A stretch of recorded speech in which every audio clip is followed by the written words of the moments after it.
வரும்போதே சொல்லிட்டு அரசியல்லாம் கேட்க. ரேடியல் ரோட்ல அமைந்திருக்க பிவி வைத்தியலிங்கம் காம்ப்ளெக்ஸில் நியோஃபேர் சலூன் அண்டு எஸ்தட்டிக்ஸ் இது வந்து ஓப்பன் ஆகிருக்கு. இதில் வந்ததில் ரொம்ப சந்தோஷம். தம்பி பார்த்திபன் அவர்களும் இந்துமதி மேடம் அவர்களும் இணைந்து ஆல்ரெடி கோயம்புத்தூரில் இதே பிரான்ச் நிறையா வச்சுருக்குறாங்க. அதை தொடர்ந்து முதல் முறையாக சென்னையில் வந்து இப்போ நியோஃபேர் வந்து கால் தடம் பதிச்சிருக்கு. இந்த நிறுவனம் வந்து இன்னும் மேலும் வளரணும்னு ஆண்டவனை வேண்டிக்கிறேன். தேங்க்யூ.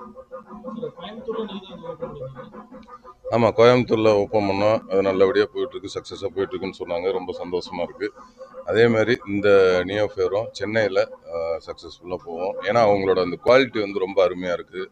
அவங்கள இப்போ கஸ்டமர் வந்து கேர் பண்ணிக்கிற விதம், அவங்களோட அந்த ட்ரீட்மெண்ட்டு, அந்த ப்ராடக்ட் எல்லாமே வந்து ரொம்ப ஒரு பிராண்டடாக வச்சுருக்காங்க. அதேமாதிரி இங்கே ஒர்க் பண்ணுற எல்லாமே ஸ்டாஃப் எல்லாம் பார்த்தீங்கன்னா எல்லாமே ரொம்ப தொழில் ரொம்ப எக்ஸ்பீரியன்ஸ் உள்ளவங்க தான் இங்கே வந்து நிறைய ஸ்டாஃப்லாம் அவங்க வந்து சூஸ் பண்ணியிருக்கிறாங்க.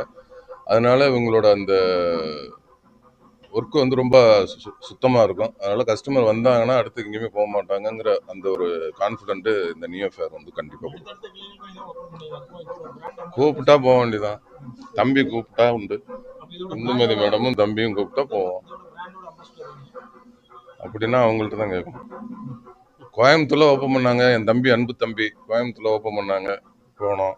ரொம்ப சக்ஸஸ்ஃபுல்லாக போயிட்டு இருக்கு. ரொம்ப சந்தோஷமா இருக்கு, பெருமையா இருக்கு. அதை தொடர்ந்து இப்போ சென்னையில் முதல் முறையாக ஓப்பன் பண்ணுறாங்க. இதுவும் அதை ரொம்ப சக்ஸஸ்ஃபுல்லாக போகுன்ற நம்பிக்கை இருக்கு.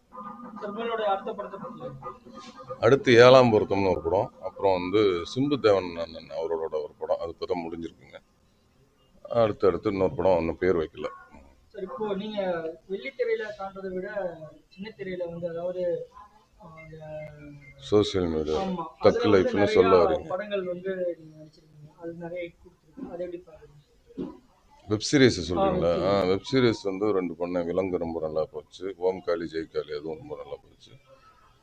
இப்போ படங்கள் தான் இது பண்ணிட்டு இருக்கோம். வேற நல்ல கதையாக வந்து வெப் சீரிஸும் பண்ணுறோம். தமிழக அரசியல் ரொம்ப சூப்பராக போயிட்டு இருக்கு.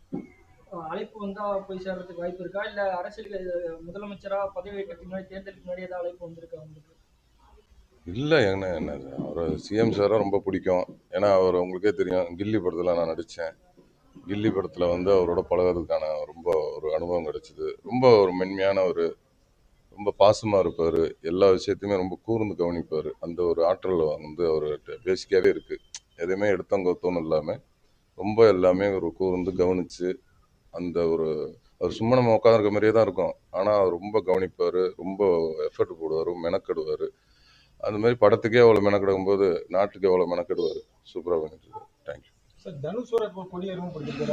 அது தெரியலங்க, அது தெரியல, அதை பற்றி தெரிலங்க உண்மையிலே. நல்லா தான் இருக்கு.